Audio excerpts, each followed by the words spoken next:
It was little over a week ago when we got one of the biggest update in CS2 history.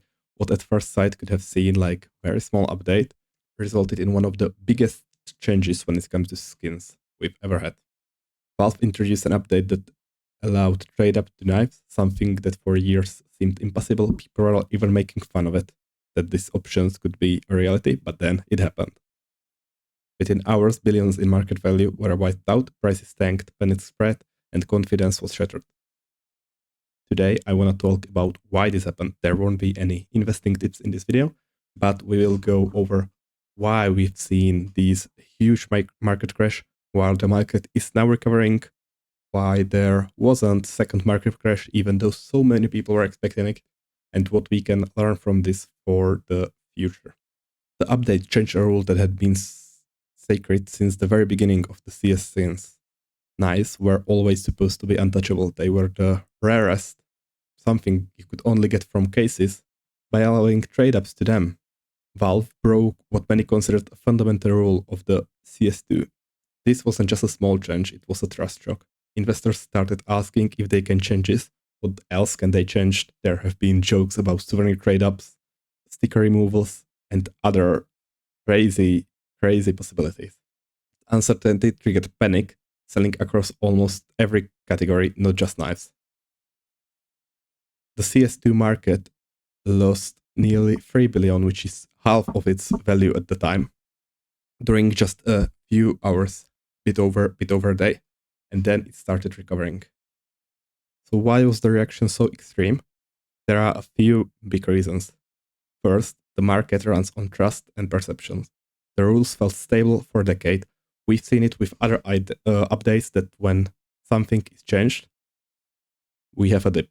This change was one of the biggest we ever got. That's why the dip was the biggest as well.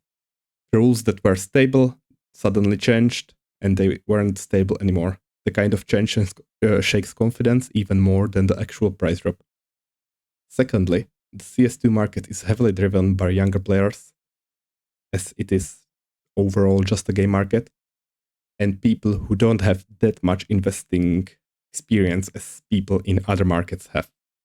Therefore, as they are not experienced, when something unexpected happens, fear spreads quickly and they need to sell really quickly or buy really quickly, depending on the situation, to not miss out.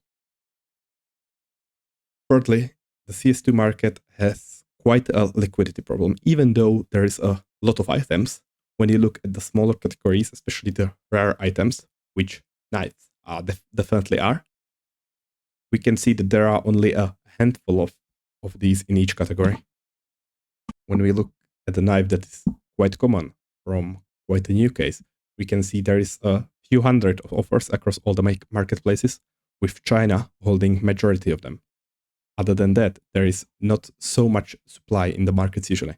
When we look at something rarer and older, we can see these numbers get much lower, with Western markets having only a handful, while China having a bit over 100. And when we look at something super rare, we can see that these numbers are really low. Therefore, once panic starts, everyone starts selling, but there is not enough buyers, especially in such uncertain times. People don't know if they should buy. There is a few buy orders, but other than that, there's not so much demand. So prices go down as everyone is trying to undercut.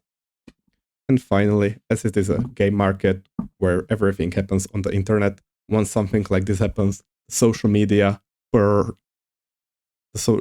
just add to the fire and make it much more prevalent. So the panic spread super quickly.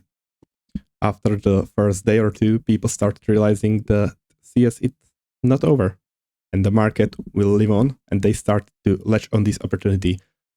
These especially on items that shouldn't have been influenced by these. Something like your rare collection items that have dropped as well with the initial update because of the sheer panic, but were nowhere close to being influenced by these. Therefore, their prices went quickly back up again, and those who could latch on the opportunity and bought what they could. After that, everyone expected the second crash. on 30th or 31st. But it never happened. On the other hand, the prices are now rising. Why is that? Well, the initial panic pushed the prices so low, and even though there were some knives created in the very first day, there wasn't so much of them. And with everyone expecting the second crash, people regaining trust in the CS market, everyone wanted to buy what they could on the super low prices that we would see on the second crash on the discount. So everyone was ready with their funds, but the crash never came. There was a little influx of a lot of different knives and cloths, but nothing that would crash the market. On the other hand, there was a lot of people, a lot of buy orders, a lot of people waiting to snipe. So they were doing that. Even though the prices weren't as low as they expected, they were already there. They had their money ready, so they were buying. And once others saw that the items they were waiting for are getting even more expensive, they bought in as well on slightly expensive prices. And so the prices rose more and more. The fear of missing out that initially was part of the problem, part of the decrease, part of the crash, now led to the bounce back that we could see in last 2 days. 2 days before this supposed crash, the market froze. This is quite common in other investment markets as well. When something is expected to happen, it usually doesn't happen. Instead, before of that, there is a short window when there are no transactions as people are waiting for this perfect opportunity, but it never came. So what can we learn from this? The first crash was mostly due to panic. There was some loss of trust and rarity, but they don't account for all the loss in the value, especially in the items that were not directly affected by this update. We can see that people react really quickly, and they react to the news, not to the actual things happening. The increased supply that should have come and never did.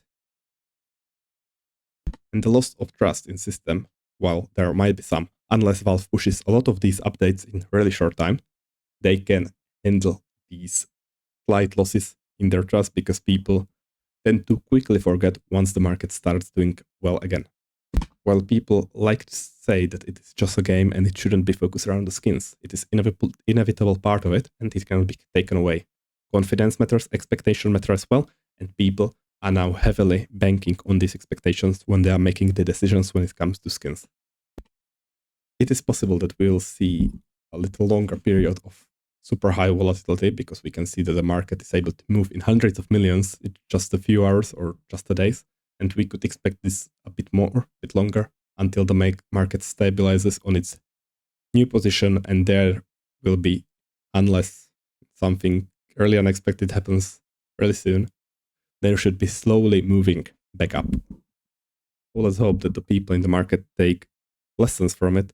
They start diversifying more. They don't bet everything on just CS market. They don't bank everything on just one type of items. And the market can grow from this point on.